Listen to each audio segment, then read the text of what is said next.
Hello everyone and welcome back to our backyard garden.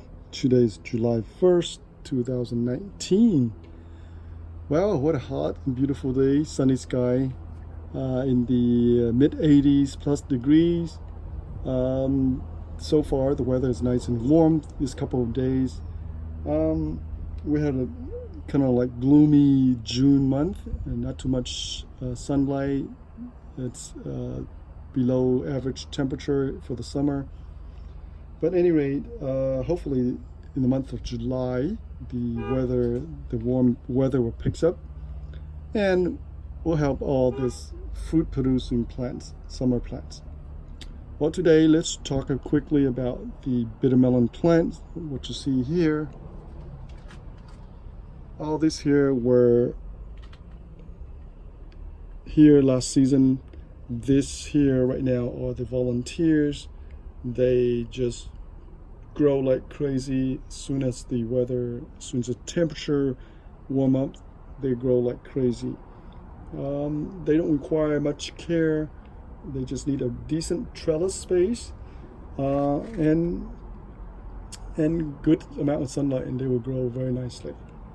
As you can see, the problem I have is they grow too fast and too rigorously, and they're in competition with the other plants, like the grapes, tomato on this side. So I just took a scissor, a trimmer, and I just cut it right along the borderline here to stop them from growing. As you can see there. So the grape tomatoes, I'm trying to train it go back this way so they don't encroach on each other. But you know, you never know, because the bitter melons are a very prolific vine. They will eventually overtake the tomatoes if I allow them to. If you go to the right side, you can see here they are about to encroach on the millibar spinach. This is one of our red variety. As you can see, this vine here are extremely robust. They look very healthy. They just look like they can run if they have legs. You can just see the action of the vine. Within one more day, they were all over this. So there's not much I can do, but to cut them off and to stop them from spreading too much over to the other side. Now, all this here were the volunteer plants, and they're still coming up, as you can see here. Look at this. All this are volunteer. Look at that. So all this here, I didn't really nurture them as much as this guy here. All this guy here where I had some compost. Oh, by the way, this is the second feed of the fish fertilizer. So I fed the plant fish fertilizer about almost 3 weeks ago, and over the weekend I gave them another feed.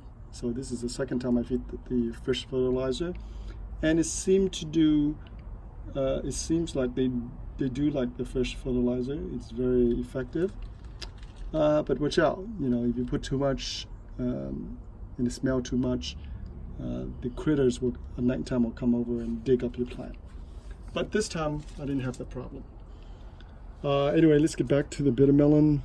As you can see here, all the plants are pretty much maturing right now. Look at the base of the plant. They are very robust. They're very green, dark green, and they're almost the size of a pencil now, number 2 pencil. So they are maturing plants, and that's why you see so much vine. So this is the main vine here. You can see here, and they produce a lot of side shoots. Bitter melon produce hundreds of side shoots. Every joint they will produce a side shoots. There's no pruning requirement for bitter melon. Just allow them to grow. The only time you trim them off like this, it's to stop them from encroaching on other plants. That's it. That's the only time you really need to do that, if they get out of hand. But other than that, I don't ever prune them at all. So if you look at the plant, there you can see some flowers. The flowers are nice, beautiful yellow. And all the flowers, if you look carefully, there are male flowers with a single petal, right? And they will usually they usually appear about a week before the female flowers. And they will appear in drove. They will just come out abundantly everywhere. Look, you can see here. Look at that. They're just everywhere. And then the female flowers will appear I think it's about a week from today. But sometimes you do find some exception, and I do find some exception, like this one here. That's a female flower. You can see that with the beautiful tiny little fruit attached to it. That's how you can tell from the female flowers. Very simple, very easy to tell. All right, so let's also talk a little bit about the grapes tomatoes. Again, the grapes tomato, I have to train it go back that way, and that way is east. That's where the sun comes up, and there's still plenty of trellis space on that side. So I want to train the grapes tomato to go to the left. And they're already over 8 feet, as you can see here. Up on top, the trellis here is 6 feet, and this guy is 3 more feet here, so maybe even 9 feet already. And look at this one right here. As you can see, this one, Ben, look at that. That's almost probably 10 feet by now. And everywhere you see, every step away, you can see clumps of tomatoes and clumps of tomatoes everywhere.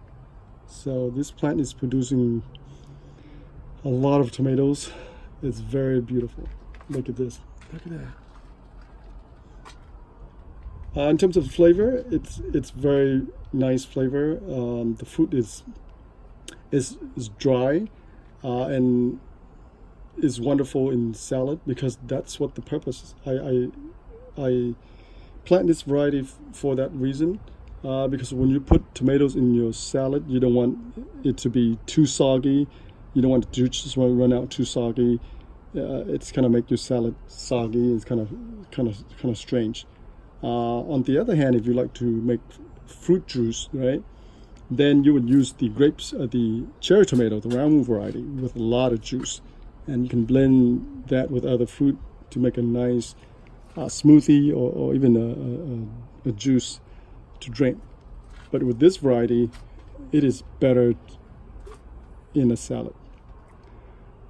All right, and I want to mention another thing. Look like the powdery mildew is coming back, as you can see there. So this is the cherry tomatoes. This is the second generation. I removed the first generation of the tomatoes plants here about over a month ago in April, when they were infected with the powdery mildew, and I removed them. And I replanted all this. So all this is over 5 feet now. I replanted all 3 of this plant tomato, and they were doing fine until June. And June had a very cold, not cold, but below average temperature for the summer. So all the moisture built up, and sure enough, they got infected again. Initially, I removed some of the leaves on the bottom, and they were okay. But for whatever reason, last week the temperature was really low, and they got infected again. So eventually I have to decide whether I should keep it, continue to allow them to grow, use a spray, or remove them altogether so they don't spread over to our grapes tomato.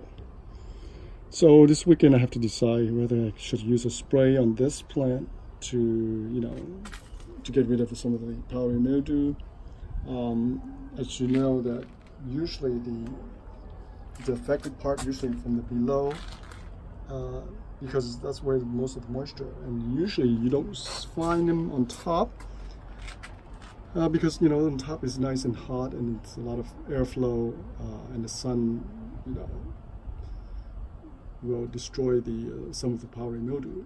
But on the bottom part, when moisture build up, the fungus will definitely attach to the leaves and start spreading. So now the tomatoes up to over 5 feet. I have to decide whether I should keep it or remove it or use some kind of spray. Okay, so let's go to around the corner. I want to show you some more bitter melon plants. Here we are. So these are some of the plants I transfer from from the other side.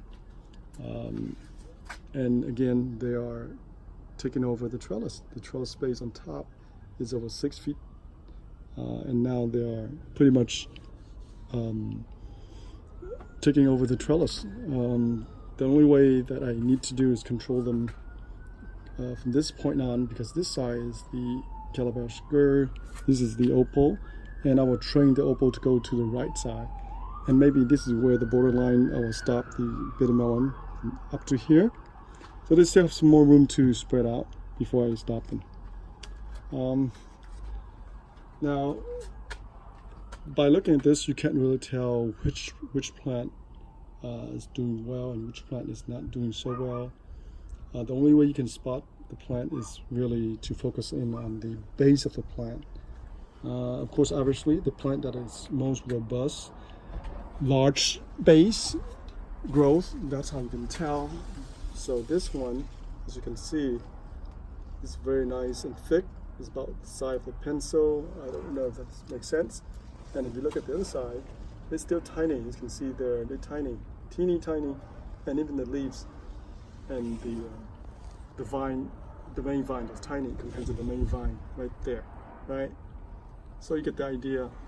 Because by looking at the vines, you can't really tell which plants are doing well, which plants are not doing so well. So by just looking at the base of the plant, at least you can identify which one is developing properly. Okay, so here's one more example, like this one here. It's quite tiny. It's just doing okay compared to this one. You see that? And look at the main vine right there. You see the main vine compared to the main vine here. It's tiny compared to that. All right, so I have about 5 or 6 plants here that I transferred here over a month ago, and now they are starting to grow. And bitter melon vines are very prolific. They will grow extremely well in this hot climate.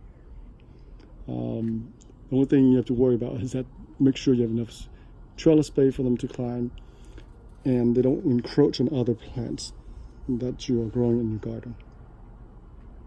Okay, so that's it for this video. If you have any question, please post a comment for me. Please subscribe to our channel so we can continue to make this garden video for you guys. And thank you for watching. We'll see you back in the garden.